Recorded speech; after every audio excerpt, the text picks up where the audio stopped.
একই কোরআন থেকে সুন্নিরা তফসির করে, তাদের মুখ দিয়ে নবী তারিফ বের কয়। একই কোরআন থেকে আবার বাতেল মোল্লারা যখন তফসির করতে যায়, তারা নবী ওলির বিরুদ্ধে তফসির করে। বলেন না ঠিক কিনা? এটা কোরআন শরীফের দোষ নয়, কোরআন শরীফ বালা, কিন্তু অফাত্তের ঘি ভরার হারণে ঘি নষ্ট হয়ে যায়। গোবর আসা দিলে গোবাত্তর ভিতর যদি তুমি ১,৫০০ টাকা দেখে যে গিল ঘি নষ্ট হয়ে না যাবো না মাথার কা নহবু।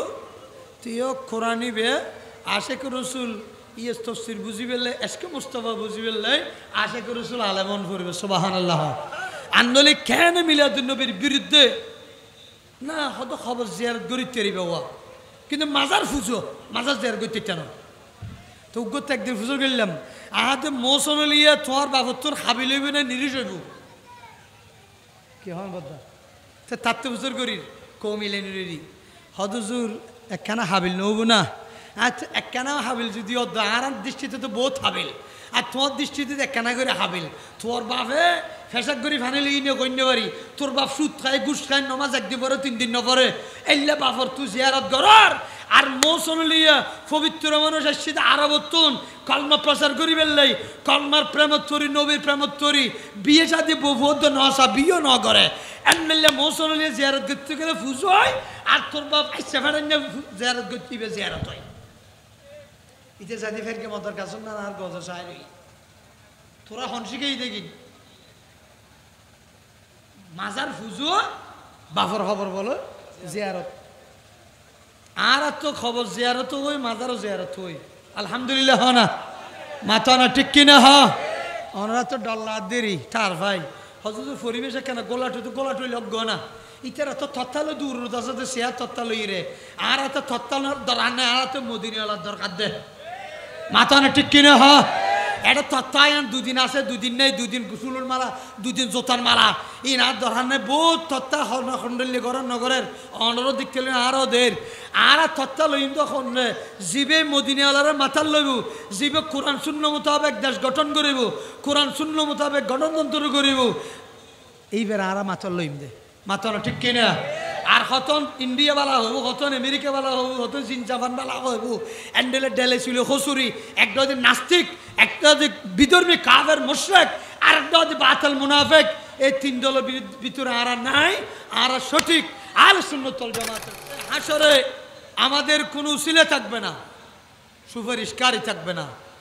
1 নম্বরে আল্লাহর পরে দয়ালু উসিলা থাকবে আমার রসুল মুহাম্মদুর রাসূলুল্লাহ সাল্লাল্লাহু আলাইহি ওয়াসাল্লাম।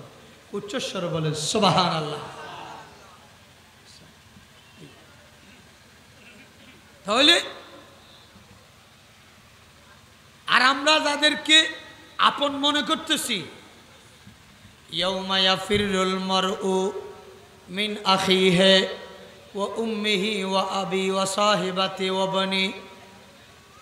এই ইমানদাররা তোমরা জেনে রাখো, তোমরা যখন বিপদে পড়বে কবরে হাসরে, ইয়াফিরুল মারউ মিন আখিহি, তোমার নিজের সহোদর ভাই তোমার থেকে কেটে পড়বে অথবা চলে যাবে, ওয়া উম্মিহি, তোমার মা চলে যাবে, ওয়া আবিহি, তোমার বাবা চলে যাবে, এক অপরে কাউকে দেখবে না, সাহায্য করবে না, ওয়া সাহিবাতিহি, এবং কোনো বন্ধু বান্ধব তোমাদেরকে সাহায্য করতে পারবে না, ওয়া বনিহি, এমনকি তোমার ছেলে মেয়ে পর্যন্ত তোমার উপকার করতে পারবে না।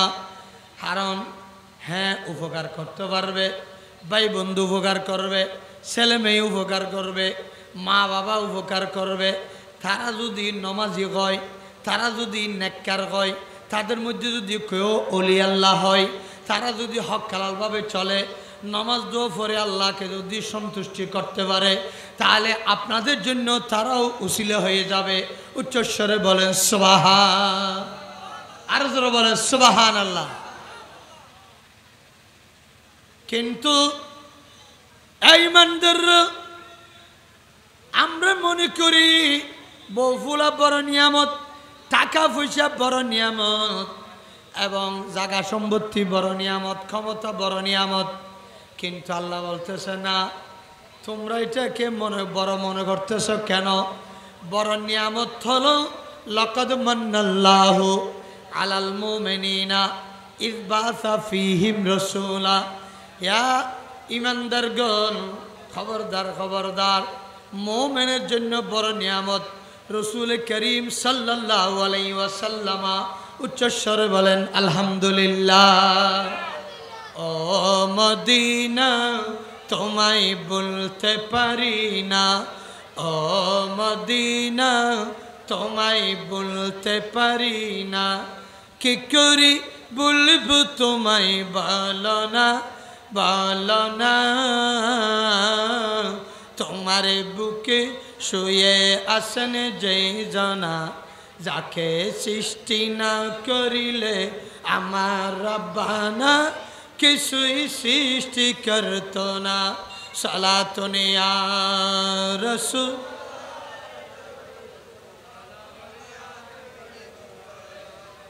হাই মন্দররা, তাহলে চিন্তা করে দেখেন, বড় নিয়ামত হলো রাসূল।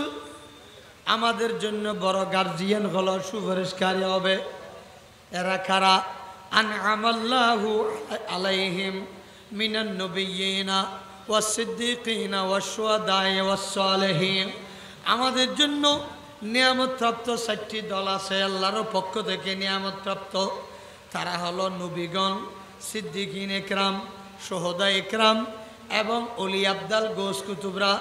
এরা হলো আমাদের জন্য আল আখিল্লাউ ইয়াউমা ইযিন বাদুহুম লিবাদিন আদুবুন ইল্লাল মুত্তাকিন। বান্দা, তোমাদের অনেক বন্ধু বান্ধব থাকবে, বাদুহুম লিবাদিন আদুবুন, এক অপর সাক্ষাৎ হলে কবর হাসরে তারা তখন দুশমনের মতো লাগবে, কিন্তু ইল্লাল মুত্তাকিন, যারা মুত্তাকি, পরহেজগার, ওলি আল্লাহ, নবী আল্লাহ, তারা কিন্তু তোমাদেরকে দুশমন জানবে না, তোমাদেরকে আপনাদেরকে হিংসা করবে না।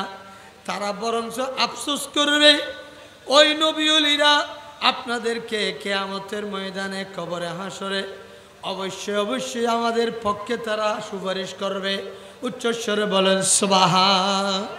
কার লাগিয়া কান্দরে মন, কার লাগিয়া বান্দ, কার লাগিয়া কান্দরে মন, কার লাগিয়া বান্দ, কেউ তো তোমার আপন হবে না, না না, যে জনে হবে আপনা সেই তো মদিনা।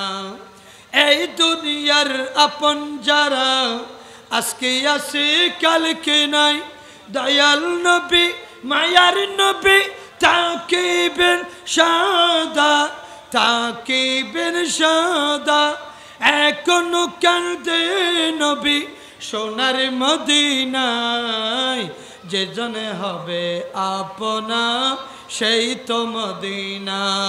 সালাতুন ইয়া রাসূল, সালামুন ইয়া হাবিবাল্লাহ। তাহলে আল আখিল্লাউ ইয়াউমা ইযিন বাদুহুম লিবাদিন আদুবুন ইল্লাল মুত্তাকিন। তোমাদের অনেক বন্ধু বান্ধব থাকবে, একে অপর শত্রুর মতো পরিণত হবে, কেউ কাউকে দেখবে না, সাহায্য করবে না। ইল্লাল মুত্তাকিন, নবী, ওলি, ফির, মাশায়েখ, হক্কানি, আলেম, মাসুম বাচ্চা, এরা কিন্তু আমাদের জন্য সুপারিশকারী হবে। জোর বলে সুবহানাল্লাহ। বস, এই মাহফিল কেন করতেছি? একমাত্র কারণ দুনিয়ার জন্য নয়। আমরা দুনিয়াতে ইনভেস্ট করব, দুনিয়াতে টাকা খরচ করব, আমরা দুনিয়াতে বড় মাহফিল করে পয়সা খরচ করব, এটার বিনিময়ে কাল কিয়ামতের ময়দানে আমার রাসূলের হাত থেকে আমরা বেহেশতের টিকিট নেব। জোর বলে সুবহানাল্লাহ। পারবে কি না? নবী পারবে কি না? এটা আমাদের আকীদা বিশ্বাস আছে, কিয়ামতের ময়দানে আমাদের পক্ষে আমার রাসূল সুপারিশ করবেন। জোর বলে সুবহানাল্লাহ। শুধু আমার রাসূল নয়, अर्श के पा या हिलावेंगे हाशर में फातिमा, अहले महशर को रुलावेंगे हाशर में फातिमा। है ईमानदार, কিয়ামতের ময়দানে আল্লাহ পাক রব্বুল আলামিন যখন আল্লাহর কাহারিয়তের অবস্থা, রাগান্বিত অবস্থা দেখবেন, আল্লাহ তুমি এত রাগ কেন করছো? হয়তো আমার বন্দারা ওই দোজকের টিকিট নিয়ে, গুনার গাঠটি নিয়ে, আমি যেভাবে তারা আসতেছে আমি দেখতেছি, আমার তো বেশি বেশি রাগ লাগতেছে, সেই কারণে তাদেরকে সবাইকে আমি দোজকে নিক্ষেপ করব। কিন্তু আমার রসুল তাড়াতাড়ি ফাঁসে আরশ আজিমে ওখানে সিজদা দিয়েছে, থর করে খাওয়া আরম্ভ করলো। ইয়া রাসূলুল্লাহ ইরফে রাসাকা, কি ব্যাপার তুমি সিজদা দিছো কেন? আজকে তো আসা আইয়া বাসাকা রব্বুকা মাকামাম মাহমুদা, আপনাকে মকামে মাহমুদে বসায়ে আপনার শান মান মর্যাদা দেখাই দেব হাসরবাজিকে। আপনি আজকে সিজদা দিয়েছেন কেন? ইয়া বারিলায়ে, আমার কোনো এই মকামে মাহমুদ লাগবে না, ব্যস্ত টিকিট লাগবে না। ইয়া বারিলাহি, আমি এখনো পর্যন্ত কানে শুনতেছি আমার অনেক উম্মত দুজকের মধ্যে অবস্থান করতেছে, তারা শিক্ষার বাক্যর করতেছে, তারা দুজকের আগুনে জ্বলতেছে। আমি তাদেরকে দুজকের মধ্যে রেখে আমি ব্যস্তও যাব না, মকামে মাহমুদও বসব না। তখন সাথে সাথে আমার আল্লাহ মুস্কি হাসি দিয়ে বলল, ইসফামান তুষাফা ইয়া রাসূলুল্লাহ, আপনাকে কেন আমি তো দুলো বানাই আনছি, ইমামুল আম্বিয়া শফিউল মুজনাবিন বানাই আনছি। আপনি এখানে যদি আজকে মুখ কালো করেন, চেহারা মলিন করেন, এটা আমি আল্লাহ সহ্য করব না। উচ্চস্বরে বলেন সুবহান। হালকো সে আউলিয়া আউলিয়া সে রসুল और रसूलों से आलाहमा, जोर बोलें ना, सबसे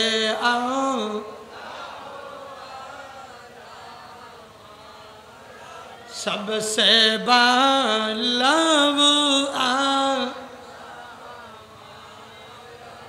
अपने मौला का प्यारा हमारा नबी, दोनों आलम का दुल्हा हमारा नबी, सबसे आओ। तो আমার রসুল হযরত ফাতেমা, রসুলের পর মা ফাতেমা, হযরত আলী, হযরত হাসান, হযরত হুসাইন, চারজন পাঁচজন পাক পাঞ্জাতন, তারা পাঁচজনেই আরশ আজিমে সিজদা দিবেন। সাথে সাথে আমার আল্লাহর রাগ গোসা পানি হয়ে যাবে, ঠান্ডা হয়ে যাবে। ইয়া আল্লাহ, আমার উম্মতদেরকে ব্যবস্থা দিতে হবে, আমি মানব না আবদারেরই। বলেন না ঠিক কিনা? এটা হলো উম্মতের অধিকার, উম্মতের জন্য আবদার। তাহলে এই উম্মত যদি আজকে নবীর মাহফিল ফেলে, বাড়ির মধ্যে কি করে? গুম যায়। নাউজুবিল্লাহ বলেন না ঠিক কিনা? আর তোমরা এখনো ব্রাহ্মণবাড়িয়ার মুসলমানের মতো হয়েছ নাকি? এরা মিছিল করতেছে, আমরা করতেছে নবীর আগমন, শুভেচ্ছা, স্বাগতম, ঈদ মিলাদুন নবীর জুলুস, এগুলো বলে বলে নারে তকবীর, নারে রেসাল বলতেছি। আর ওরা বলতেছে, মহতম সাহেবরা বলতেছে, আমরা ওগুলো মানি না, এখানে যদি কেউ জুলুস করে এখানে লাশ পড়ে যাবে। এসে নাউজুবিল্লাহ বলেন না। এরা আমার মনে হয় আবু জাহেলের উম্মত মনে হয়। এসে বলেন না ঠিক কিনা? হারান মোহাম্মদ এটা আনা জির রহমানদের মুজিবুর রহমান নয়। বলেন না ঠিক কিনা? জির রহমান মুজিবুর রহমান হইলে তোরই বলতাম যে কি, অর্থাৎ এটা তো রাজনৈতিক নেতা, নেতার গলায় হতন ফুলের মালা, হতন জোতার মালা। আচ্ছা ঠিক কিনা বলেন না? কিন্তু আমার রসুল তো কিয়ামত পর্যন্ত ফুলের মালা নিয়ে থাকবে। আমার রসুল কিয়ামত পর্যন্ত রসুলের শান মান মর্যাদাটা টিকে থাকবে, এখানে কেউ অসম্মানী করতে পারবে না। যারা অসম্মানী করছে, যারা দুশমনী করছে, আমার রসুলের মাথার উপর বসে পাহাড়ের উপর একটা পাথর যখন ছুঁড়ে দেওয়ার জন্য ইচ্ছে করছে, আবুল আহাব, আল্লাহ রব্বুল আলামিন বলতেছে, তাব্বাত ইয়াদা আবি লাহাবি ওয়া তাব মা আগনা আনহু মালুহু ওয়া মা কাসাব। উচ্চস্বরে বলে সুবহানাল্লাহ। রসুলের উপর একটা পাথর ফেলানোর জন্য যখন খেয়াল করছে, পাথর এসে রসুলের মাথার উপর বসে রয়েছে, কিছু দূরে করে, কাছেও আসতে পারে নাই।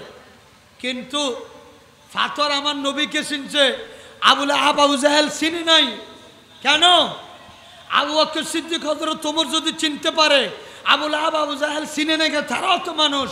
কিন্তু ঘটনার মাঝখানে সমস্যা হচ্ছে, খতামাল্লাহু আলা কুলুবিহিম ওয়া আলা সামিহিম ওয়া আলা আবসারিহিম গিশাওয়া। ওই আবু জাহেল আবুল আহাব কলবের মধ্যে তো আল্লাহ মোর মারে দিয়েছে, তারা দোজখী জাহান্নামী। তারা নবীকে দেখলেও কলমা পড়তে পারবে না, তাদের কলব অন্ধকার করে দিয়েছে আল্লাহ, কান বধির করে দিয়েছে, মুখ বোবা করে দিয়েছে, চোখ অন্ধ করে দিয়েছে। তারা রসুলকে দেখলেও কলমা পড়তে পারতেছে না। খেয়া তাদের নসিব খারাপ। আর আমার রসুল, আবু বকর সিদ্দিক, ওমর, ওসমান, আলী, ফাতেমা, এদের কলবের মধ্যে আল্লাহর নূরানি হেদায়েতের বাতি আছে এবং তাদের নসিব বালা, তারা তো বেহেশতে জান্নাতে। এই কারণে আমার সিদ্দিক আকবর হযরত ওমর রসুলের চেহারা মোবারক দেখার সাথে সাথে ফরে দিয়েছে লা ইলাহা ইল্লাল্লাহু মুহাম্মাদুর রাসূলুল্লাহ সাল্লাল্লাহু আলাইহি ওয়াসাল্লাম। আপনারা বললেও আবু জাহেল ঈমান আনতে পারবে না। কেন? কারণ তাদের মোরের কলবের মধ্যে আল্লাহর পক্ষ থেকে মোর মারি দেওয়া হয়েছে, তারা কলমা পড়তে পারবে না। সুন্নি মুসলমান মিলাদুন নবী কিয়ামত পর্যন্ত করতে থাকবে। আর বাতিল মুনাফিকরা যারা আছে, নাম তো আপনারা সবাই জানেন, এরাও কোনোদিন মিলাদ করবে না, করতে পারবে না। তাদের নসিব খারাপ। কেন না? তারা জীবনভর কিয়ামত পর্যন্ত নবীর বিরোধিতা করবে। এই বিরোধিতা করতে করতে জাহান্নামে চলে যাবে। উচ্চস্বরে বলেন নাউজুবিল্লাহ। যার নাম রেখেছ তুমি মুহাম্মদ রাসূল, যার নাম রেখেছ তুমি মুহাম্মদ রাসূল, যার উসিলা দিয়ে দুয়া করা হে কবুল, আল্লাহ করা হে কবুল। জোরে বলেন সুবহানাল্লাহ। বস আমি ভূমিকার মধ্যে তাহলে রসুল মোমেনের জন্য যারা রসুলকে মিলাদুন নবীর মাসে নবীর মিলাদ করে, রবিউল সানিতে ওলিদেরকে সম্মান করে এবং মুহররম মাসে রসুলের আওলাদে পাক হোসেন হাসানকে যারা ভালোবাসে এবং গৌস বুগদাদকে ওলি আল্লাহকে যারা ভালোবাসবে, তারা হলো সত্যিকারের মুমিন। কারণ আমরা ইসলাম পেয়েছি শহীদদের মাধ্যমে, ওলিদের মাধ্যমে। এখানে কোনো নবী আসে নাই, সেই কারণে আমাদের ওলিদের উরুস করব এবং শহদা ইকরামদের আশুরা পালন করব, ওলি আল্লাহদের উরুস করব। তাহলে আরেকটা গৌসুল আজম মুরব্বী বাড়িতে আছে দুজন, ওয়াবিল ওয়ালিদাইনি ইহসানা, ওই মা বাবার ফাতিহা করব এবং মা বাবার জন্য দোয়া করব, ইসলাম সব করব, খতম কোরআন করব, মিলাদুন নবী পড়াবো। কেন? তারা আমাদেরকে কষ্ট করে জন্ম দিয়েছে, বুকে ধারণ করে রাখছে, তারা আমাদেরকে অনেক কি করেছেন, ইহসান করেছেন। সেই জন্য তাদের জন্য আমরা ফাতিহা দেব, স্মরণ করব, কোরআনে খতম আদায় করব, কবরের মধ্যে জিয়ারত করব। জোর বলে সুবহানাল্লাহ। বলেন না ঠিক কিনা? তাহলে ওই আয়াতের সাথে মিলে গেছে আন আমাল্লাহু আলাইহিম মিনান নবিয়িনা, নিয়ামত প্রাপ্ত নবীরা, সিদ্দিকিন ইকরাম, শুহাদা ইকরাম, ওলি আবদাল, গোস ওলিয়া ইকরাম। বলেন না ঠিক কিনা? তাহলে সুন্নি মুসলমানদের সাথে এই সাদ্দলের সাথে সম্পর্ক আছে বিদেয় এই সাদ্দল নবী, অলি, শহীদ, সিদ্দিক এরা আমাদেরকে ইসলাম উপহার দিয়েছে বিদেয় তাদেরকে অনুসরণ করা, তাদেরকে মুহাব্বত করা, এটা আল্লাহ এবং রসুলের নির্দেশ। জোরে বলে সুবহানাল্লাহ। দলিল ঠিক আছে না? তাহলে তারা বলতেছে মিলাদুন নবী জুলুস করলে আমরা গর্দন ফেলাই দেব, এখানে লাশ ফরি যাবে। বলেন না ঠিক কিনা? তাহলে বোঝা যাচ্ছে আঘাত এটা কার উপর পড়ছে? নবীর উপর পড়ে নাই। তাদের পিছনে মোহাম্মদ আছে না নেই? বলেন না আছে না নাই? তো তাদের নামের পিছনে মোহাম্মদ রেখে হিন্দুদের রথযাত্রা হয়েছে, খ্রিস্টানের যীশু খ্রিস্টের বড়দিন পালন হয়েছে। এই কৌম, এই সম্প্রদায় কোনোদিন বড়দিনের বিরুদ্ধে, রথযাত্রার বিরুদ্ধে কোনোদিন মিছিল করছে? কোনো সমালোচনা করছে? তো মুহাম্মদের বিরুদ্ধে বলা মানে তাহলে তাদের মধ্যে ব্যারাম আছে। ফি কুলুবিহিম মারাদুন ফাজাদাহুমুল্লাহু মারাদা। আমরা বলি না, আল্লাহ বলতেছে যে ফি কুলুবিহিম মারাদুন, তাদের অন্তরের মধ্যে ব্যারাম আছে। কি আছে? मैं तो बीमार मुस्तफ़ा हो। क्या বলছে? শেরে বাংলাল কাদিরি রহমতুল্লাহ আলাইহি বলেন না এটা নবীর প্রেমের বিয়ারাম। তিনি তো বলতেছে তোমরা মিলাদুন নবী করো, জুলুস করো, আর এরা বলতেছে বন্ধ করো। আহা, কাল কিয়ামতের ময়দানে তাদের পক্ষে আমার নবী সুপারিশ করবে? যাক, তাদের সুপারিশ লাগবে না, তারা সুপারিশ মানে না। আমরা মসজিদে আজানের পর দোয়া পড়ার সময় ওয়ারজুকনা শাফাতাহু ইয়াউমাল কিয়ামা পড়ি, আমরা মানি, অন্তরে বিশ্বাস করি। আর তারা কিন্তু বর্ণসূরার মতো ওই দোয়া থেকে এই বাক্যটা ফেলে দিয়েছে, ওয়ারজুকনা শাফাতাহু ইয়াউমাল কিয়ামা, এটা ফেলে দিয়ে তারা বাদ বাকিগুলো পড়ে। তাহলে বোঝা যাচ্ছে তাদের নবীর সুপারিশ লাগবে না। বলেন না ঠিক কিনা? বস না লাগলে আমাদের আরো ভালো বেশি। কেননা আমরা গিয়ে একেবারে হালকাভাবে রসুলের সামনে গিয়ে সুপারিশ নিয়ে আসতে পারবো, ব্যবস্থার টিকিট নিয়ে আসতে পারবো। জোর বলে সুবহানাল্লাহ। তাহলে আল্লাহ পাক আমাদেরকে বুঝার আমল করার তৌফিক দান করুক, আমিন। তারা চটকে পড়ে যাবে বাতিল হওয়ার কারণে, আর আমরা নবীর ফুলসিরাতের গোড়ায় নবী থাকবে, এবং হওজে কৌসরের গোড়ায় নবী থাকবে, এবং মিজানের গোড়ায় আমার নবী থাকবে। ঠিক কিনা বলেন? তারা কাউকে পাবে না। বাস এখন আমার বিষয়বস্তুর দিকে আসি। ইউরিদুল্লাহু লিইয়ুযহিবা আনকুমুর রিজসা আহলাল বাইতে ওয়া ইউতাহহিরাকুম তাতহীরা।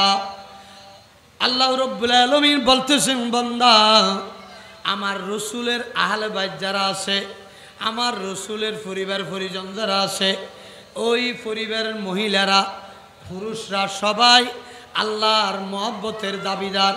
আল্লাহ রব্বুল আলামিন তাদেরকে মহব্বত করেন এবং তাদেরকে আল্লাহ পাক রব্বুল আলামিন পবিত্র বানাই, পবিত্র হিসেবে স্বীকৃতি দিয়েছেন। এখন তারা কারা? ক্বালাত আয়েশা রাদিয়াল্লাহু তাআলা আনহা, সাতজন ওদের সাইয়্যিদাতুন নিসা আহলিল জান্নাহ আরবাউন, ওদের সাতজন হলো সাইয়্যিদাতুন নিসা। এরা কারা? হযরতে ফাতেমা, হযরত মরিয়ম, হযরতে খদিজাতুল কুবরা, হযরতে আসিয়া রাদিয়াল্লাহু তাআলা আনহা। উচ্চস্বরে বলেন সুবহানাল্লাহ। এরা হলো সাইয়্যিদাতুন নিসা, মহিলাদের সর্দার। ঠিক কিনা বলেন? সাইয়্যিদাতুন নিসা মহিলাদের সর্দার হলো কে কে বলছি? হযরত মরিয়ম, হযরত ফাতেমা, হযরত খদিজা, হযরত আসিয়া রাদিয়াল্লাহু তাআলা আনহা, হযরত রাদিয়াল্লাহু তাআলা আনহা। এরা হলো সাইয়্যিদাতুন নিসা। আনাস রাদিয়াল্লাহু তাআলা খায়রুন নিসা ইলা লমিনার বাউন, সবচেয়ে উত্তম নারী হলো সাতজন। একজন মরিয়ম বিনতে ইমরান, খদিজা বিনতে খুয়াইলা, ওয়া ফাতেমা বিনতে মুহাম্মদ, আসিয়া ইমরাতু ফিরআউন। হদে সাতজন হলো সবচেয়ে সর্বশ্রেষ্ঠ মহিলা। উচ্চস্বরে বলেন সুবহানাল্লাহ। কিন্তু সমস্ত মহিলা এদের ঊর্ধ্বে সবচেয়ে বড় সম্মানী ভাগ্যবতী মহিলা হলো মা আমেনা। জোরে বলেন সুবহানাল্লাহ। আল্লাহুম্মা সাল্লি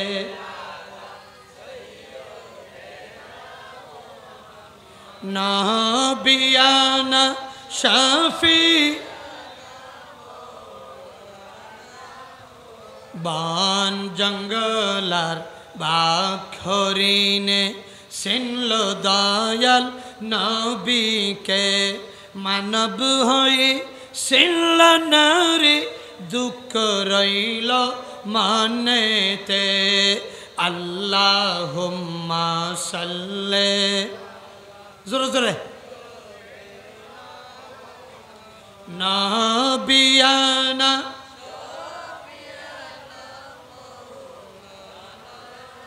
প্যারা জেরেন। তাহলে এই সাতজন মহিলা উত্তম, এর চেয়ে বড় উত্তম হলো হযরতে মা আমেনা। এটা কিভাবে বুঝলাম? আমার রসুলের ভেলাদতের রাত্রে সুবহ সাত একের টাইমে আমার রসুল যখন দুনিয়াতে আসার পূর্বক্ষণে কিছুক্ষণ আগে দেখা যাচ্ছে এই 6 জন মহিলা মা আমেনার চতুর্পাশে বসে গেছে। কি ব্যাপার, আপনারা কারা সালাম দিয়ে বসলেন? হয়তো আমরা ব্যস্ত থেকে আসছি। আপনি কে? হযরত হাওয়া আলাইহিস সালাম। আপনি কে? মরিয়ম আলাইহিস সালাম। আপনি কে? হযরতে হাজর আলাইহিস সালাম। আপনি কে? হযরতে আসিয়া রাদিয়াল্লাহু তাআলা আনহা। যখন পরিচয় দিলেন ওই সময় হয়তো আপনারা কোত্থেকে আসলেন, আপনার তো এন্তেকাল হয়েছে অনেক দিন হয়েছে। তখন সাথে সাথে 4 জন 5 জনের জবাব দিয়েছে যে আমরা আসলে এন্তেকাল হয়েছি অনেক দিন আগে, কিন্তু আপনাকে দেখার জন্য ব্যস্ত থেকে আল্লাহর অনুমতি নিয়ে আমরা চলে আসলাম রসুলকে দেখার জন্য। এবং রসুলকে যেই মা বহন করে নিয়ে আসছে ওই সবচেয়ে সর্বশ্রেষ্ঠ ভাগ্যবতী মহিলা মা আমেনাকে দেখার জন্য আসলাম। উচ্চস্বরে বলেন সুবহান। সবার উদ্দে হযরত মা আমেনা রাদিয়াল্লাহু তাআলা আনহা। নক্ষত্র সূর্য ওখানে যখন সিজদায় পড়লেন মা আমেনার ঘরের দরজায় জিজ্ঞাসা করল, মা আমেনা কি ব্যাপার, তোমরা কেন এখানে আসছো? হরে আমরা আসছি এখানে সুবহ তৈবা মে হুই বটে তাই বাড়া নূরুকা সদকা লেনে নূরুকা আয়া তারা নূরুকা। উচ্চস্বর বলে সুবহানাল্লাহ। সুবহ তৈবা মে হুই, পবিত্র এই ফজরের টাইমে সুবহ সাদেকের টাইমে বাটতা হে বাড়া নূর কা। এখানে আজকে নবী নূর বন্টন করবে। সদকা লেনে নূর কা আয়া হে তারা নূর কা। আজকে এই নবীর নূর মুস্তাফা থেকে আলো নিয়ে আমরা নক্ষত্র এবং চন্দ্র সূর্য সবাই আমরা নবীর নূর নিয়ে আমাদের ওই ব্যাটারি চার্জ ফুল করে দেব। কিয়ামত পর্যন্ত আমরা মানুষকে, জগৎবাসীকে, দুনিয়াবাসীকে আলো দিতে থাকবো। জোর বলে সুবহানাল্লাহ। চন্দ্র সূর্য আলো পেয়েছে কার থেকে? আমার নবী থেকে। আলহামদুলিল্লাহ বল। ধরে দেখেন হয়তো তোমরা কেন আসছো? হয়তো আমরা আসছি দি আপনার একটু খেদমত করবো আজকে ডেলিভারির টাইম। হয়তো আমার ডেলিভারির কোনো খেদমত করতে হবে না। আমার ভিতর দিয়ে 9 মাস পর্যন্ত আমার ছেলে আছে, আমি কিচ্ছু অনুভব করতে পারিনি। কেননা হারান আমার ভিতর যদি আমার কি ছেলে আছে না, আজকে কি হবে না হবে আমি নিজেও জানি না। আর তোমরা দেখতেছি গোটা জগৎবাসী সবাই জানছে। জিবরিল আমাকে খবর বলছে, তখন জিবরিল বলতেছে এটা আপনার জন্য একা নয়, এটা হলো রহমতুল লিল। জোরে বলেন না, মুহাম্মদ হলো রহমতুল লিল। মুহাম্মদ সৈয়দুল কাউনাইন والثقلين والفريقين من عرب ومن عجم صلاة يا رسول سلام يا حبيب الله। তোলে প্যারা হাজিরিন, হযরতে মা আমেনা খুশি হয়ে গেলেন। হযরত জিবরিল বলতেছে তোমার গর্ভের মধ্যে শেকমের মধ্যে যেটা নূরের একটা আলো, এটা তো গোস্ত মাংস গড়া, কোনো পুরুষ নয়, কোনো ব্যক্তি নয়, ইনসান নয়। কদ জাআকুম মিনাল্লাহি নূর ওয়া কিতাবুম মুবিন, তোমাদের নিকট পাঠিয়েছি আমি একটা নূর, ওই কোরআনুল করিম নিয়ে। তাহলে কোরআন নিয়ে কেউ আসে নাই, কোরআন নিয়ে আসছে যে রসুল। জোরে বলেন সুবহানাল্লাহ। কোরআন নিয়ে কে আসছে? এই বাতি এখন ভাঙ্গি ফেলা হয়, এটার একটা ওজন হবে। আলোর কোনো ওজন হবে? আলোর ওজন আছে না? তাপমাত্রা মিটার দিয়ে মাপতে পারবে, কিন্তু বাটখারা চলে তাপমাত্রা মাপতে পারবে না। ক কেজি আলো এরকম কেউ বলতে পারবে না। তো নূর মুস্তাফা তো নূরের আলো ছিল যে মা আমেনার গর্ভের মধ্যে, এখানে ওজন কেন হবে? আর মা আমেনাকে জবাব দিচ্ছে আমি গোড়া জগৎকে দয়া দেখানোর জন্য মায়া দেখানোর জন্য, আরাম দেওয়ার জন্য, রহমত দেওয়ার জন্য, নিয়ামত দেওয়ার জন্য আসছি, সমস্ত বিশ্ববাসীকে রহমত দেওয়ার জন্য। আর আমার মাকে কেন আমি কষ্ট দেব? আমার মাকে আমি গর্ভ কষ্ট, ডেলিভারি কষ্ট, বাল্যকালের কষ্ট, কোনো কষ্ট দেব না। উচ্চস্বরে বলে সুবহানাল্লাহ। কিন্তু আমার রসুল বলতেছে, একদিন সাহাবী একজন আরজ করলেন, ইয়া রাসূলুল্লাহ, আমরা সবচেয়ে বেশি খেদমত কার করব? তখন উম্মুকা, রসুল বললেন তোমার মা। ইয়া রাসূলুল্লাহ, এরপরে কার করব? উম্মুকা। উম্মুকা তিনবার বলছে, পরে বলছে তো 4 নম্বরে বলছে আবুকা। তাহলে আবুকা যখন বলল, ইয়া রাসূলুল্লাহ, মার ব্যাপারে 3বার কেন বলছেন? তোমাদের মা তোমাদের থেকে 3 ব্যাপারে হক বেশি পাবে, বাবার চেয়ে বেশি কি হয়, কষ্ট বেশি করছে। একটা হলো গর্ভধারণ 9 মাস 10 মাস, 2 নম্বর ডেলিভারির সময় অনেক কষ্ট পাই, 3 নম্বরে 2 বছর পর্যন্ত তোমরা দুধ পান করছো কোলে বসে বসে, ওইদিকে দুধ পান করছো, ওইদিকে তোমরা ফায়খানা পেশাব করছো। এই মা বেশি বেশি কষ্ট করছে, ওই কষ্ট কিন্তু বাবা করতে পারবে না। উচ্চস্বরে বলেন সুবহানাল্লাহ। আর আমরা 3টে জিনিস মার উপর এক্সট্রাভাবে করতে পারি। এটা কি? বাবাও মারধর করে মাকে, কেননা কি জন্য? একমাত্র তোমার ছেলে স্কুলে যায় না কেন, মাদ্রাসা যায় না কেন, কাজ করার জন্য যায় না কেন, চাকরিতে যায় না কেন, সেই জন্য মাকে মারধর করে বাবা। কি জন্য? ছেলে দোষ করলে মার উপর মারধর। ঠিক কিনা? কি আমি মিথ্যা বললাম? 2 নম্বর, ছেলে বড় হয়ে ভালোভাবে যখন লেখাপড়া করবে না, চাকরি পাবে না, বেকার হয়ে যাবে, তখন মাকে বলবে তুমি টাকা দাও। বাবাকে ডর ভয়ে বলতে পারে না। মা বলছে বাবা আমার কাছে টাকা 1 বার 2 বার দিছে, পরে দেখতেছে আরো ছেলে নষ্ট হয়ে যাচ্ছে, তুমি একটা চাকরি করো, নইলে চাষ করো, নইলে গাড়ি চালাও, তোমার বাপের উপর আর কতদিন বসে বসে খাবে? হেই তুমি এরকম বলছো কেন? বলে এনে ছেলে মাকে মারধর শুরু করছে। বলে না ঠিক কিনা? হারাম মাই তো ছেলের উপর আঘাত করতে একটু চিন্তা করে। 3 নম্বরে, ওই সময় ছেলের জন্য যখন তুমি বউ আনছো, বিয়ে করাইছো, এখন ছেলে যদি মাকে গুরুত্ব না দে, ফাত্তা না দে, ওই সময় আবার ছেলের বউ ধরে ধরে মারধর করে ও শাশুড়িকে। আপনারা ফেসবুকের মধ্যে অনেক অনেক দেখতেছেন, অনেক বাবাকে মাকে ওখানে বৃদ্ধাশ্রমে দিয়ে আসতেছে। তবে গ্রামের মধ্যে গরিবের ঘরের মধ্যে এরকম ঘটনা খুব কম, বড় ধনী লোকের মধ্যে বেশি। কেননা ধনী লোকের যুবক সমাজ ওই ধনী লোকের মেয়ে যখন বিয়ে করে আনছে, তারা কোনো দিন মা বাবার খেদমত করে না, তারা সবসময় মা বাবা শ্বশুর শাশুড়িকে খেদমত করে না, নিজের মা বাবাকেও করে নেই, শাশুড়িকে কেমনে করবে?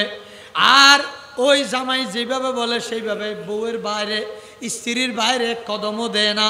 যে কারণে ওই বউ স্ত্রী যখন স্বামীর অবস্থা যখন দেখে, স্বামী যখন নিজের মা বাবাকে গুরুত্ব দেয় না, তখন ওই সময় সুযোগ পেয়ে নিজের ছেলের বউ নিজের শাশুড়িকে মারধর করে।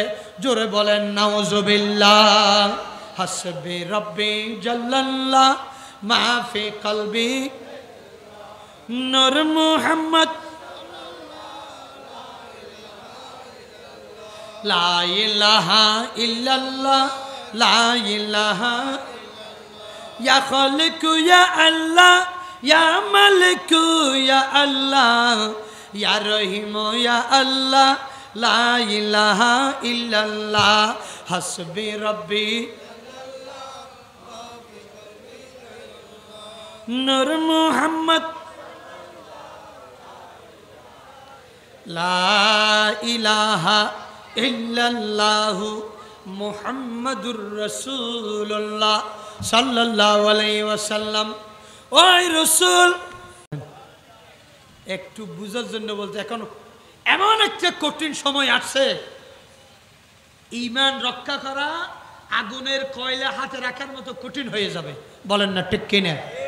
হিন্দুদের রথযাত্রা করলে বাধা নাই, খ্রিস্টানের বড়দিন পালন করলে বাধা নাই, ওই রসুলের বড়দিন পালন করলে বাধা আছে।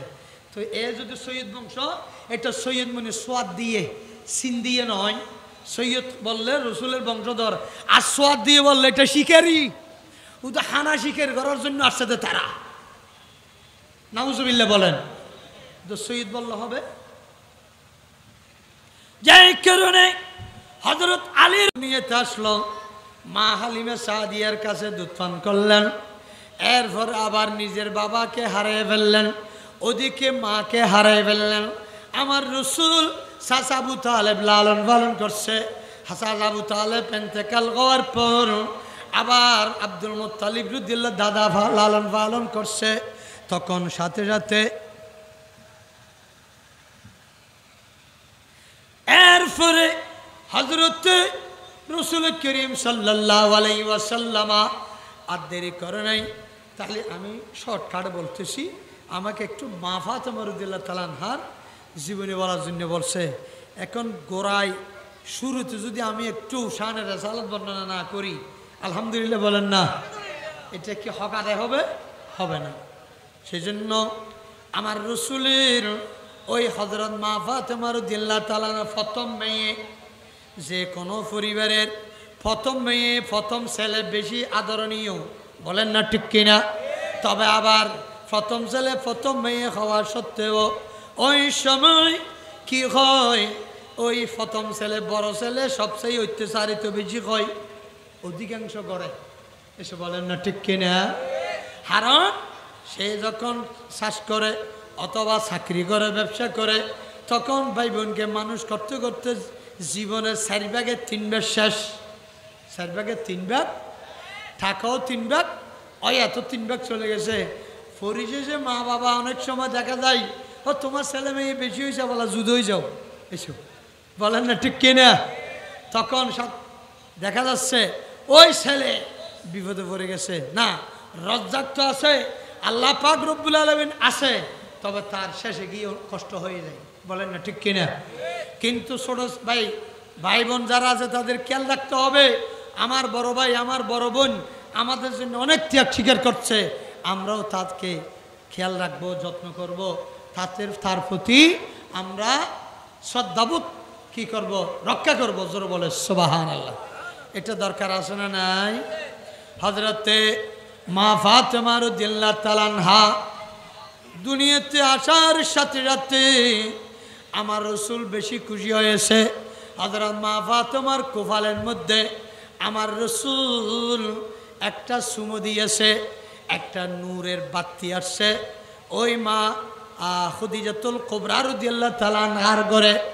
অথচ আমার রসুল 25 বছর বয়স, হযরত খাদিজাতুল কুবরা 40 বছর বয়স, কিন্তু উনি আরেক সংসার করেছেন রসুলের আগে, ওখানেও ছেলে মেয়ে ছিল, কিন্তু দীর্ঘদিন পর্যন্ত আবার ওই স্বামীর থেকে চলে আসার পর বড় জমিদারের মেয়ে নিরিবিলি। অথচ সে আরেকদিন চিন্তা করলো, কিরে রাত্রে স্বপ্ন দেখতেছে আকাশের নক্ষত্র একটা হযরত খাদিজাতুল কুবরার কোলের মধ্যে পড়ছে। সাথে সাথে সে রাহে ফাদরির কাছে চলে গেলেন, হুজুর আমি এরকম স্বপ্ন কেন দেখলাম?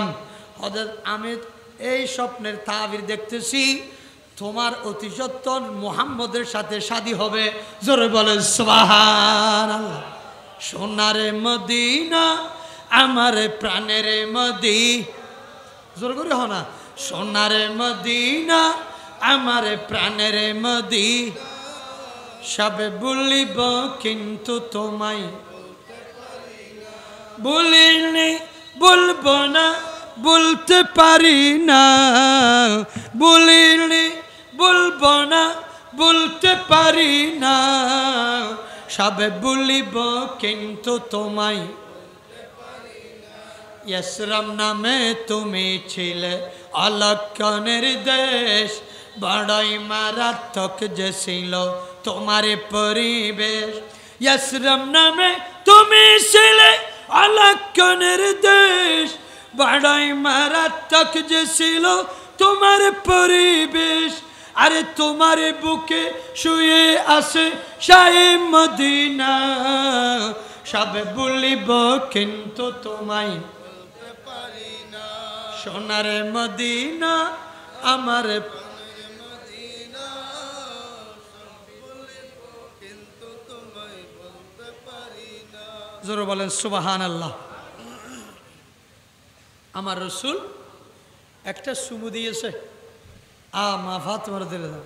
আসার সাথে সাথে এই রুম, অন্ধকার রুম, আমার রসুল নূর, মা ফাতেমা নূর। যেন বলেন না সুবহানাল্লাহ। হযরত আপনি কিভাবে বুঝলেন? একদিন হযরত মা ফাতেমা রাদিয়াল্লাহু তাআলা আনহার রুটি তৈরি করতেছে, রুটি খাওয়ার জন্য। ঠিক ওই সময় হযরত মা ফাতেমার কাছে তো কোনো কি নেই, হাদ্দামা ছিল না, চাকরানি ছিল না। নিজে রুটি বানাই, নিজে কাপড় ধৌত করে, হাসান হোসেনের সেবা শুশ্রূষা করে, হযরত আলীর সেবাও করে। সুবহানাল্লাহ বলেন। তখন এখন তো কিছু টাকা পয়সা হইলে সাথে সাথে দেখা যায় স্বামীকে জোর করে, বাধ্য করে, আমার জন্য তাড়াতাড়ি একটা মেয়ে দেখো এবং চাকরানি দেখো, আমি এত কাজকর্ম করতে পারবো না। এদিকে কাপড় ওয়াশ মেশিন, এদিকে গ্যাস, এসে বলেন না ঠিক কিনা? এদিকে গ্যাস, এদিকে ওয়াশ মেশিন, এদিকে আবার লাইটের মধ্যে অথবা হিটারের মধ্যে, গ্যাসের মধ্যে ভাত রান্না করতেছে। এত আবার ওদিকে মরিচ, মশলা, মাছ, গোস্ত সব কিছু তৈরি করে আনতেছে। বলেন না ঠিক কিনা? এরপরও বলতেছে আমার জন্য চাকরানি রাখবে। জোরে বলেন নাউজুবিল্লাহ। হযরত মা ফাতেমা রাদিয়াল্লাহু তাআলা আনহা রুটি তৈরি করতেছে। হঠাৎ করে আমার রাসূল যখন আসলেন, মা ফাতেমা সালাম করলেন, আব্বা তুমি কি করতেছো?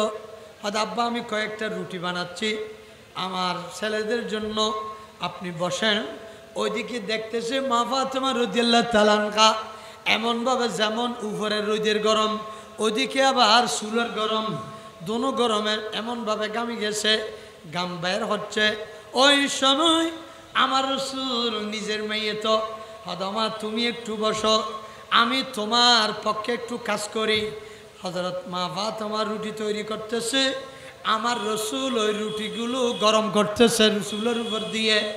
তখন অনেকক্ষণ হয়ে গেছে, আমার রাসূল ওই রুটিটা যখন চুলের উপর দিয়েছে, দেখা যাচ্ছে রুটি ফোড়া যাচ্ছে না, জ্বলতেছে না, গরম করছে না।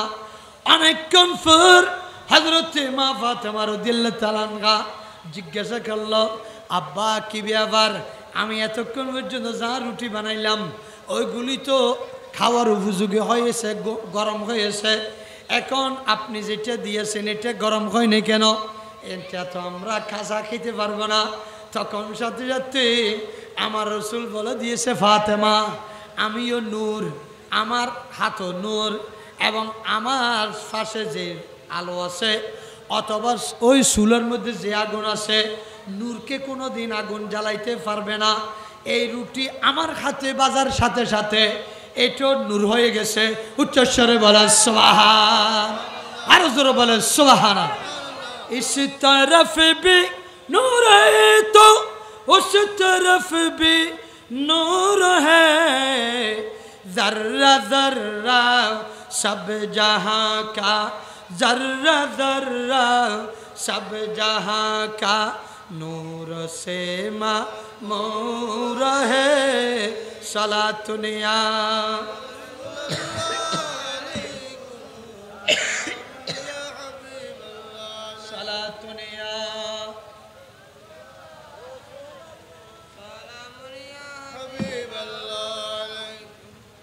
রুটি তো আলা হযরত মুজাদ্দিদ দ্বীন মিল্লাত আহমদ রেজা হাফিজ বেরেলভী রহমাতুল্লাহ বলতেছেন, तू है साया नूर का हर उज़्व टुकड़ा नूर का, साया का साया न होता है नो साया नूर का।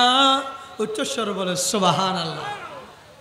ফাতেমা তিনি যখন রুটি বানাইলেন ওগুলো চুলের মধ্যে গরম হয়ে যাচ্ছে, আর আমার নবীর হাতে যখন লাগলো বাজার সাথে রাতেগুলো আর গরম হচ্ছে না, তাহলে বোঝা যাচ্ছে দুনিয়ার আগুন, দোজকের আগুন আমার নবীর নূরকে জ্বালাইতে পারবে না। আর ওখানে লক্ষ্যেশ্বরের মধ্যে হুজুর একটা ছিল, এখন নাই, উনি ইন্তেকাল করছে। উনি বলছে যে না, এই কোরআন নূর, ইসলাম নূর, হ্যাঁ, এই নূরকে মাইগের আগুনে এবং বিদ্যুতের আগুনে এরা জ্বালাই ফেলবে। এসে বলেন না নাউজুবিল্লাহ। তাহলে তো আমরা তার ফ্যানের বাতাসও খাইতে পারবো না, ফ্লেনি করে সৌদি আরবও যেতে পারবো না। বলেন না ঠিক কিনা? হজও যেতে পারবো না। খবরদার, নূরের ক্ষমতা আগুনের ঊর্ধ্বে। বলেন না ঠিক কিনা? যেখানে নূর থাকবে, আমার রসুল মেরাজের রাত্রে দোজকের মধ্যে পরিদর্শন করতেছে, আগে ব্যস্ত পরিদর্শন করছে, এরপর যখন দোজকে ঢুকছে বাম পা দিয়ে রসুলের নূরানি বাম কদম রাখার সাথে সাথে দোজকের আগুন নিভে গেছে। জোরে বলে সুবহানাল্লাহ। তখন দোজকিরা বলতেছে, কিরে হঠাৎ করে এই আগুন নিভে গেছে কেন? দেখতেছে দরজার মধ্যে আমার নুরুন নবী, সবাই নবীকে সালাম দিয়েছে। ইয়া রাসূলুল্লাহ, আপনি এতদিন পরে কেমনে আসলেন? হয়তো আমার মনে আছে তোমাদের কথা, কিন্তু আমি রাগ করে আসতেছি না। তোমরা কলমা পড়ো নাই কেন? নামাজ পড়ো নাই কেন? রোজা রাখো নাই কেন? দরুদ শরীফ পড়ো নাই কেন? এবং হজ করো নাই কেন? তোমরা আমার নবীর মাহফিলে যাও নাই কেন? কারণ যেই কারণে তোমাদের উপর আমার রাগ আসছে, সেই কারণে আজ আমি তোমাদেরকে এতদিন পর্যন্ত আসি নাই।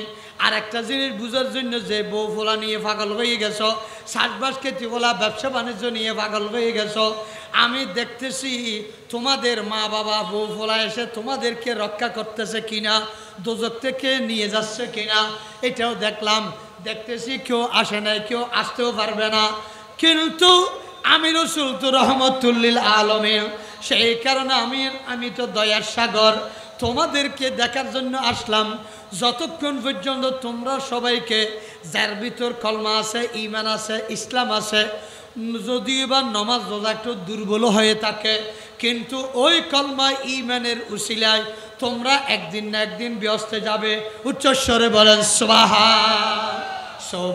সুবহানাল্লাহ ওয়ালহামদুলিল্লাহ লা সুবহানাল্লাহ ওয়ালহামদুলিল্লাহ লা ইলাহা ইল্লাল্লাহ লা ইলাহা ইল্লাল্লাহ সুবহানাল্লাহ ওয়ালহামদুলিল্লাহ লা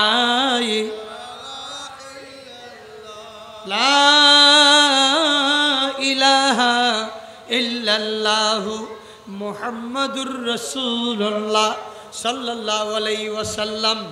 তাহলে চিন্তা করে দেখেন, হযরত মা ফাতেমা যখন 15 কিংবা 16 বছর বয়স হয়েছে এবং দ্বিতীয় হিজরি রমজান মাসে হযরত আবু বকর সিদ্দিক রাদিয়াল্লাহু তাআলা আনহু এবং হযরত ওমর রাদিয়াল্লাহু তাআলা আনহু প্রস্তাব নিয়ে আসলেন, বেশ কয়েকটা প্রস্তাব নিয়ে আসলেন, বিয়ের প্রস্তাব। কিন্তু হযরত মা ফাতেমা রাজি হয় নাই। কি নবীর অবাধ্য? হয়তো না, হয়তো তুমি রাজি হচ্ছ না কেন? হয়তো এখনো আমার উপযুক্ত স্বামী আসে নাই। ওই সময় হযরত আলীর বয়স ছিল 21 বছর।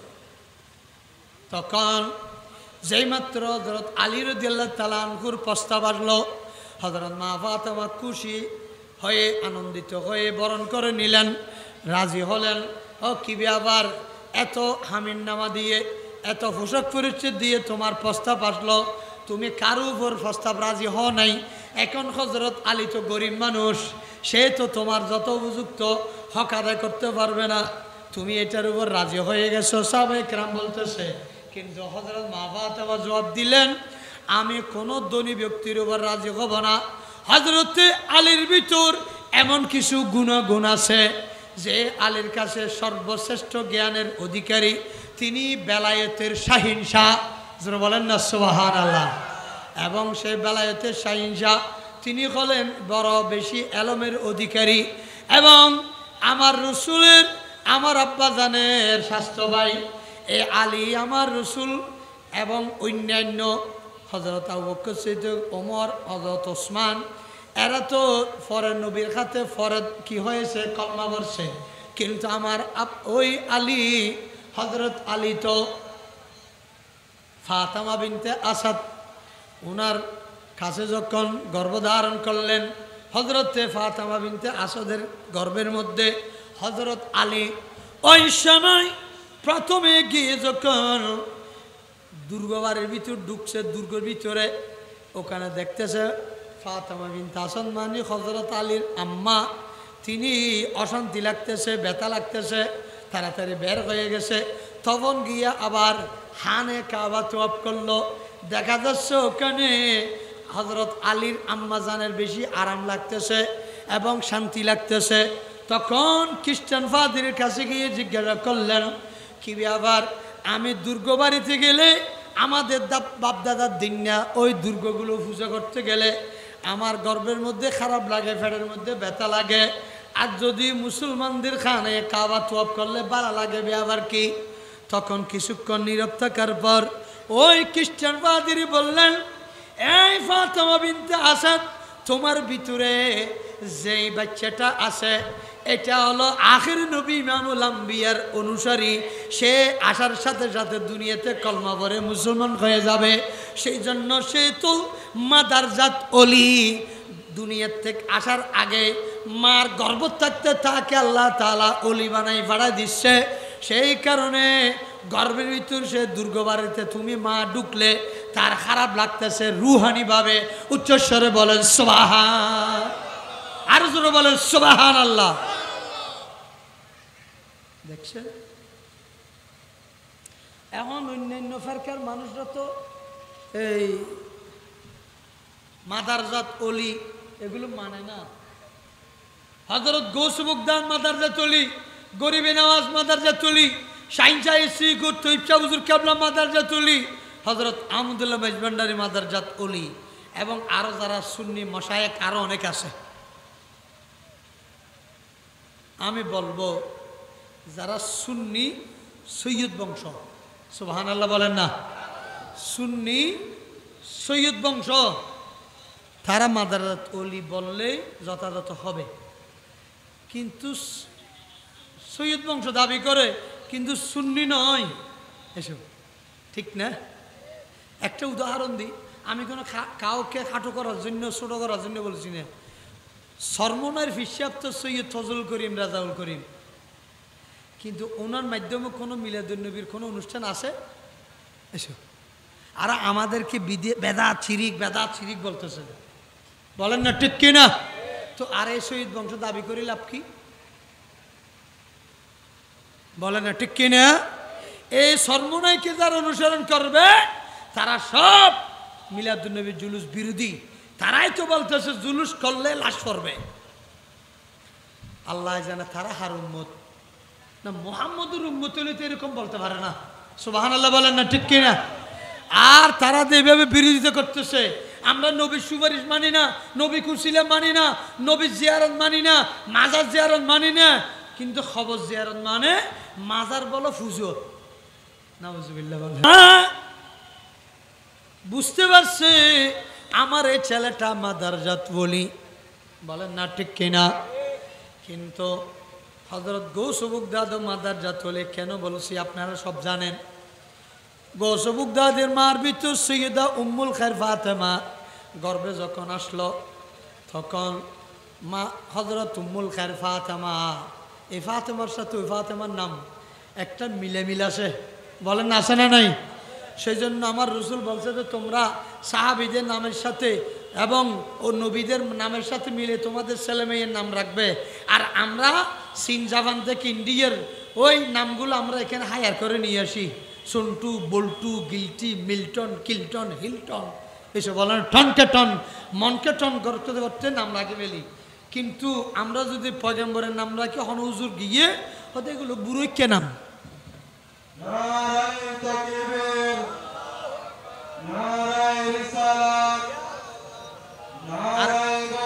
বলেন মারহাবা। একটু এদিকে লক্ষ্য করেন। তাহলে হযরত আলী রাদিয়াল্লাহু মা বুঝতে পারলেন যেদিন হযরত আলীর তিনি তওয়াফ করতেছে এই অবস্থায় ফেন উঠে গেছে, প্রসব বেদনা। তখন তিনি তাড়াতাড়ি খানে কাবা থেকে উঠে ফাঁসে একটা ঘরের মধ্যে চলে গেলেন। তিনি যখন জন্ম লাভ করলেন হযরত আলী রাদিয়াল্লাহু তাআলা আনহু, চকু বন্ধ, মুখও বন্ধ। এখন হযরত ফাতেমা বিনতে আসাদ রাদিয়াল্লাহু আনহা একটু চিন্তিত হয়ে গেলে, কিরে হারে আমার ছেলে মনে হয় অন্ধা এবং বোবা হবে মনে হয়, এটা কি ফাইলাম, আল্লাহ আমাকে কি দিছে। তখন চিন্তা করতে করতে আরেকজন এসে হঠাৎ করে বলল, কিরে তুমি এত প্যারেশান কেন? হয়তো আমার ছেলে তো লড়াচড়া করতেছে না, চোখ খুলতেছে না, মুখও লড়াচড়া করতেছে না, ব্যাপারটা কি? তুই একটা কাজ করি, তুমি একটু মুছে পরিষ্কার করে আমাকে দাও। অন্যান্য আত্মীয় কুটুম যারা ছিল তারা মুছে পরিষ্কার করে সোজা নবীর দরবারে নিয়ে গেছে। জোরে বলে সুবহানাল্লাহ। কার দরবারে? ও খোদা, কি আই শেষ করি যে মদ্দানা ওয়াস আই সিরিয়াল একখানা হদ্দি আই জিয়ত খানা খাই এনে মাই বলে প্রজেক্টর দি সার মাথা না ঠিক কিনে হও না ই তুন একখানা শিখো গানা ইয়ার মাই বল তো টেলিভিশন ফাইলি, ডিস ফাইলি, মোবাইলের ফাইলি, নিজের মোবাইলত অনারা ফেসবুক খুলনোর ওয়ার দেবেন দেখি বিভিন্ন ধরনের বিশ্রী বিশ্রী চেহারা চরিত্রহীন মাই বল মাথা না ঠিক কিনে হ এঙ্গরি সারা দে আলগামর থলি সাথে সাথে সাথে সাথে বেয়াও দেবী মাপ করিবেন। রাতিয়া বোধ যুবক কল স্বপ্ন তো শহীরে রাতিয়া নষ্ট হয়ে যার করতে আছে।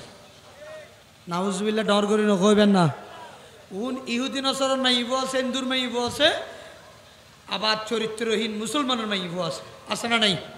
বোধ ডুবাইয়ালা নিজুর চেহারা, অথচ টাকা রোজগার করতে করতে অনেক কষ্ট হচ্ছে স্বামীর, কিন্তু স্ত্রী এখানে বেগানা পুরুষের সাথে আড্ডা ফাড্ডা করতেছে, ফর্দা নেই, বোরখা নেই, কিছু নেই।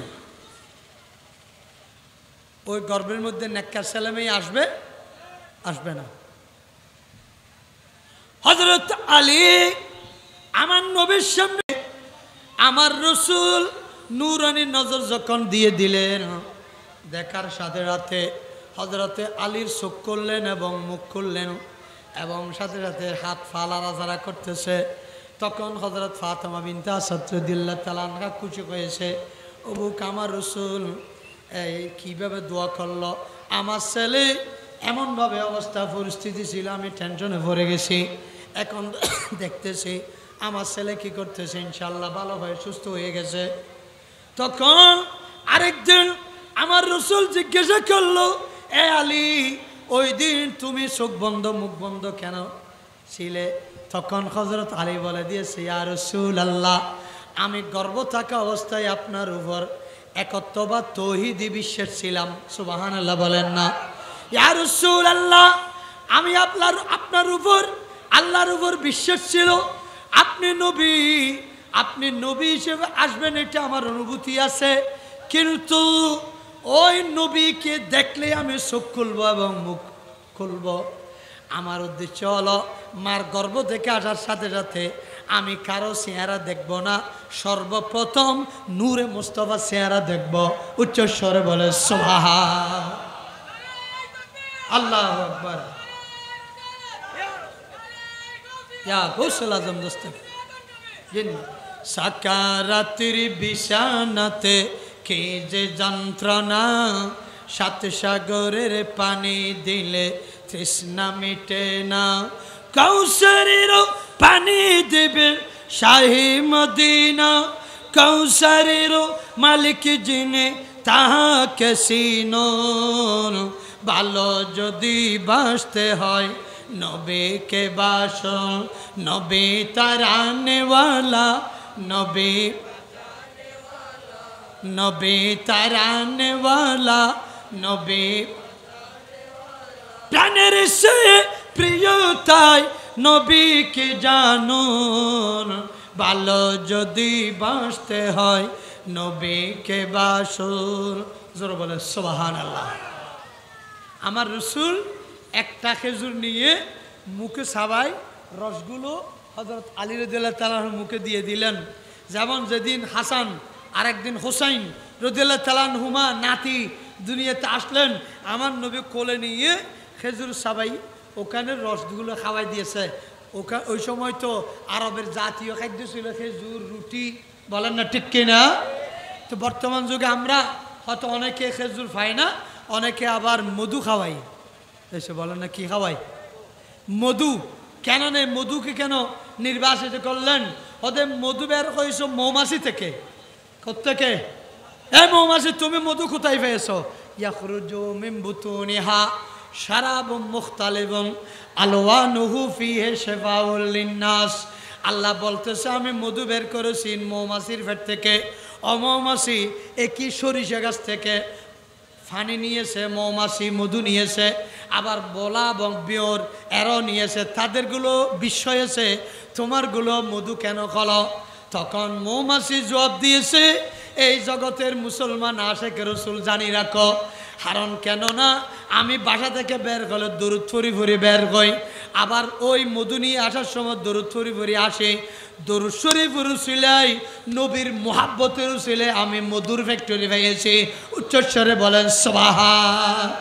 মৌমাছিরা প্রিয় নবীর পড়েন দরুদ করেন জিকির, যার খুশবুতে বিবুর হয় ভ্রমর বেড়ায় ফুল বাগিচায় চড়ালো খুশবু সারা দুনিয়া ফুটলো গোলাপ বাগে মদিনায়। নূরে মোহাম্মদ নূরে মোহাম্মদ খুদারি রহমত হয়ে তো আছে বাগে মদিনায়। জোর বলে সুবহানাল্লাহ। একই কোরআন থেকে সুন্নিরা তাফসীর করে, তাদের মুখ দিয়ে নবী তারিফ বের হয়। একই কোরআন থেকে আবার বাতিল মোল্লারা যখন তাফসীর করতে যায় তারা নবী ওলির বিরুদ্ধে তাফসীর করে। বলেন না ঠিক কিনা? এটা কোরআন শরীফের দোষ নয়, কোরআন শরীফ বালা, কিন্তু অফাত্তের ঘি ভরার হারণে ঘি নষ্ট হয়ে যায়। গোবর আছে দিলে গোবাত্তের ভিতর যদি তুই ১,৫০০ টাকা দেখ কেজি গিল, ঘি নষ্ট হয়ে না যাবে না মাথার কা নবু। তুইও কোরআনি বে আশেক রসুল ইয়েস তফসির বুঝি পেলে এসকে মুস্তফা বুঝি পেলে আশেক রসুল আলেমন করবে সুবহানাল্লাহ। আন্দোলি কেন মিলাদুন নবীর বিরুদ্ধে না হয়তো খবর জিয়ারত গরিতে রিবে ওয়া, কিন্তু মাজার ফুজো মাজার জিয়ারত গরিতে কেন তো উগ্রতে একদিন ফুজো গেলাম আহাতে মৌসুম লিয়ে তোমার বাবদ তোর খাবি লইবে না নিরিশ হইব কি হয় বদা তার তো ফুজোর করি কমিলে নিরি হদুজুর একখানা হাবিল নব না। আচ্ছা একখানা হাবিল যদি আর দৃষ্টিতে তো বহুত হাবিল, আর তোমার দৃষ্টিতে একখানা করে হাবিল। তোর বাপে ফেসাক করি ফানেলি ইনে কইনে পারি, তোর বাপ সুদ খায় ঘুষ খায় নমাজ একদিন পরে 3 দিন নপরে এল্লা বাপর তুই জিয়ারত করার। আর মৌসুম লিয়া পবিত্র মানুষ আসছে আরবতুন কলমা প্রচার করি বেললাই, কলমার প্রেমত্তরি নবীর প্রেমত্তরি বিয়ে সাথে বহুত নসা বিয়ে ন করে এমএলএ মৌসুম লিয়া জিয়ারত করতে গেলে ফুজো হয়, আর তোর বাপ আইসা ফেরেন জিয়ারত করতে জিয়ারত হয়। ইতে জানি ফেরকে মতার কাছে না আর গজ চাই তোরা হনসিকেই দেখি মাজার ফুজো বাফর খবর বলো জিয়ারত, আর তো খবর জিয়ারত হই মাজারও জিয়ারত হই আলহামদুলিল্লাহ। হ না মাথা না ঠিক কিনা? হ ওনারা তো ডল্লা দেরি তার ভাই হজুর পরিবেশে কেন গোলাটু তো গোলাটু লগ্য না ইতারা তো তত্তালো দূর আছে শেয়ার তত্তালো ইরে আর এত তত্তালোর দরকার নেই, আর তো মদিনাওয়ালার দরকার দে মাথা না ঠিক কিনা? হ এটা তত্ত্বায়ন 2 দিন আছে 2 দিন নেই, 2 দিন গুসুলের মালা 2 দিন জোতার মালা ই না দরকার নেই। বহুত তত্ত্বা খন্ডলি করেন নগরের অনর দিক কেলেন আরও দের আর তত্ত্বা লইম তখন জীবে মদিনাওয়ালার মাথার লইব, জীবে কোরআন শূন্য মোতাবেক দেশ গঠন করিব, কোরআন শূন্য মোতাবেক গণতন্ত্র করিব, এইবার আর মাথার লইম দে মাথা না ঠিক কিনা? আর হতন ইন্ডিয়া বালা হবো, হতন আমেরিকা বালা হবো, হতন চীন জাপান বালা হবো, অ্যান্ডেলে ডেলে ছিল হসুরি, একটা হচ্ছে নাস্তিক, একটা হচ্ছে বিধর্মী কাফের মুশরিক, আর একটা হচ্ছে বাতিল মুনাফিক। এই 3 দলের ভিতরে আর নাই, আর সঠিক আহলে সুন্নাত ওয়াল জামাতের পক্ষে জোরে হন সুবহানাল্লাহ। আরো জোরে বলেন মারহাবা। যাই হোক তাহলে হযরত খাতুনে জান্নাত ফাতেমা হযরত আলীর দিল মাদারজাত ওলি সুবহানাল্লাহ বলেন। হযরত গৌসুফা কো মাদারজাত মা যখন তাহাজ্জুদ করতেছে তখন বলতেছে কি হয়তো আমি তসবির আওয়াজ শুনি, আমি তাহাজ্জুদের টাইমে তখন আরেকদিন যখন হযরত গৌস পাক যখন বড় হলেন, হয়তো কিরে বাবা আমি এরকম আওয়াজ কেন শুনছি? হয়তো আম্মু আমি সত্য কথা বললে বিশ্বাস করবেন? অবশ্যই বিশ্বাস করব। হয়তো আমি হলাম মাদারজাত অলি। আল্লাহ আমাকে এমন দুইজন মা বাবার ভিতর প্রেরণ করেছে, এরা দুজন অলি, আমিও মাদারজাত অলি। সেই কারণে আমার মা ফরদানুসীন, আমার মা কোরআন তেলাওয়াত করে, আমার মা নামাজ পড়ে, আমার মা স্বামীর খেদমত করে। কে বলতেছে? গৌস পাক। সুবহানাল্লাহ বলেন না? তাহলে এখন আমার মা যখন সব কিছু করে, আবার আমার আব্বা এমন হক হালাল খাইছে, একটা আনার আপেল ওই নদীর মধ্যে সরার মধ্যে খাওয়ার পরেও, খাওয়ার পর 12 বছর মজুরি করে মাপসাই নিছে। জোর বলে সুবহানাল্লাহ। কিরোবা ফরহেজগার হক্কানা আয়েছে, বলেন না ঠিক কিনা? হন চুরি ডাহাতি খাই যা কিছু আছে না, এমনকি কোনো কিছু একটা এই মকুরু থেকে পর্যন্ত বিরত রয়েছে। জোর বলে সুবহানাল্লাহ। তখন গৌস বাগদাদ বলে দিয়েছেন, আম্মু তুমি যখন তাহাজ্জুদ পড়ো ওই সময় তোমার মুখে মুখে আমিও তোই তসবিহ তাহলিল আদায় করতাম। এই আওয়াজটা আপনি শুনছেন, উচ্চস্বরে বলেন সুবহানাল্লাহ। ওলি দিগের রাজা মহারাজ লৌমুদের সালাম কানে আব্দুল কাদের রসুল পাকের তুমি পেয়ারা মাওলা আলীর নয়ন তারা মা ফাতেমার প্রাণের দুলাল হাসান হুসাইনের জিগর তারা সকল যুগের শ্রেষ্ঠ বলি তুমি কুতুবে রব্বানি আব্দুল কাদের জিলানি। জোর বলে সুবহানাল্লাহ। বস হযরত আলীও মার গর্ভে থাকতে আমার নবীর পাগল, গৌস পাকও পাগল। জোর বলেন সুবহানাল্লাহ। তো সৈয়দ বংশ ওলি পীর মশায়েক যারা, গৌস বাগদাদ, গরিবে নওয়াজ, গৌস মাইজভান্ডার, শাহিনশাহ শ্রীকুট সহ আরও অন্যান্য সুন্নি পীর মশায়েক যারা আছে, সব নাম বলতে গেলে অনেক টাইম লাগবে। তাহলে তারাও মাদারজাত অলি হতে পারবে, কেননা তাদের পিছনে সৈয়দ আছে। জোর বলে সুবহানাল্লাহ। আর নবীর মিলাদের বিরোধিতা করে এবং যারা কিয়ামের বিরোধিতা করে, ওরসের বিরোধিতা করে, তারা সৈয়দ লাগাইলেও তাদেরকে অলি বলা যাবে না। আল বেলায়েতু জিল্লুন নবুয়ত, বেলায়েত পাওয়ার জন্য নবুয়তের ছায়া লাগবে। নবুয়তের ছায়া কার উপর আসবে? যে মিলাদুন নবী করবে তার উপর আসবে। জোরে বলে সুবহানাল্লাহ। হযরত আল্লাহু আকবার।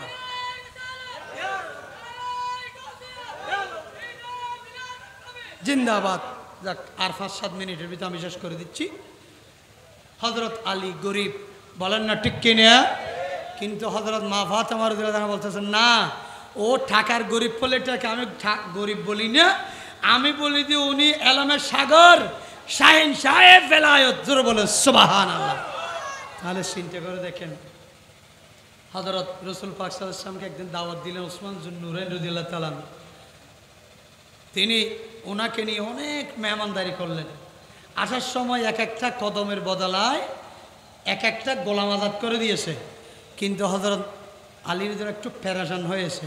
আসার পর দেখতেছে হযরত ফাতেমার কাছে যখন বললেন, ও দেখুন আজকে আমি এমন একটা মেহমান হিসেবে অনুষ্ঠানে গিয়েছি নবীর সাথে, এই অনুষ্ঠান তো আমার নসিবে কোনোদিন জুটবে না। কেন? আমি তো গরিব মানুষ। হয়তো আপনি যান আমার আব্বাকে দাওয়াত দিয়ে আসেন। হয়তো শুধু ওনাকে দেবো, হয়তো না আসহাবে সুফার মধ্যে যারা যারা মেহমান আছে সাহাবায়ে সবাইকে নিয়ে আসেন। হয়তো এত খানা পিনা কোত্থেকে ভাবো? হয়তো আপনি গিয়ে দর দিয়ে আসেন, নিয়ে আসেন। আমি ফাতেমা ওনার মেহমানদারির জন্য, খানার জন্য, নাস্তা যা কিছু করার দরকার আমি করবো ব্যবস্থা। কারণ যৌরবের বিষ এসে, বলেন না ঠিক কিনা? যৌরব থেকে যৌরব বাচ্চা বের হবে না। তোর নবী যেমন সাহসী, নবী যখন দিল ধরিয়া, আমার রসুলের মেয়েও সাহসী, বলেন না ঠিক কিনা? তখন হযরত আলী রাদিয়াল্লাহু তাআলা আনহু গেছে আমার রসুলকে আনার জন্য। ওই সময় হযরত মা ফাতেমা রাদিয়াল্লাহু তাআলা আনহা ওযু কালাম বানায় 2 রাকাত নফল নামাজ পড়লেন। ফাযকুরুনি আযকুরুকুম ওয়াশকুরুলি ওয়ালা তাকফুরুন ইয়া আইয়ুহাল্লাযীনা আমানুস্তাঈনু বিসসবরি ওয়াসসালাহ ইন্নাল্লাহ মা'আস সাবিরিন। আল্লাহর ইবাদত করার জন্য 2 রাকাত নামাজ পড়ে আদায় করে হযরত খাতুনে জান্নাত মা ফাতেমা যখন হাত তুলে দিলেন, ইয়া বারিলাহি, আমি হলাম রসুলের মাইয়া সৈয়দজাদি মহিলা, আমি কোনো ধনী ব্যক্তির কাছে যাব না, কোনো বড় লোকের কাছে যাব না, কারো কাছে সাহায্য চাওয়ার জন্য যাব না। আমি ফাতেমা নামাজের মুসল্লায় উঠলাম, 2 রাকাত নামাজ পড়লাম, তোমার কোরআন অনুযায়ী আমল করলাম। আমি খালি ডেকছি একটা পানি দিয়ে চুলের উপর বসাই দিয়েছি। আল্লাহ, ওই খালি ডেকছি আপনি আমার খালি ডেকছি পূরণ করে দিবেন। তোমার রসুল যাহাতে আসার পর যাহাতে অসম্মানী না হয়। ওয়ালিল্লাহিল ইজ্জতু ওয়ালি রাসূলি ওয়ালিল মুমিনিন ওয়ালাকিন্নাল মুনাফিকিনা লা ইয়ালামুন। ইজ্জত আল্লাহর জন্য, ইজ্জত নবীর জন্য, ইজ্জত মুমিনের জন্য। তা আমি মুমিনা সৈয়দা মহিলা, আমি কেন বেইজ্জত হব? আল্লাহ তুমি গায়বী খানা দিয়ে ভরপুর করে দাও। উচ্চস্বরে বলেন সুবহান, আর জোরে বলেন সুবহানাল্লাহ। হযরত মা ফাতেমা রাদিয়াল্লাহু তাআলা আনহা হাত নামানোর আগেই, মাত্র 2 রাকাত নামাজ পড়ছে, হাত নামানোর আগেই ওখানে দেখতেছেন আমার রসুল সাহাবায়ে কিরামকে নিয়ে চলে আসছে। আর ওদিকে হযরত আলী এসে খবর দিলেন, হে ফাতেমা, মেহমান তো চলে আসছে, হয়তো আপনি আমার ভাগ্যের ভিতর গিয়ে দেখেন।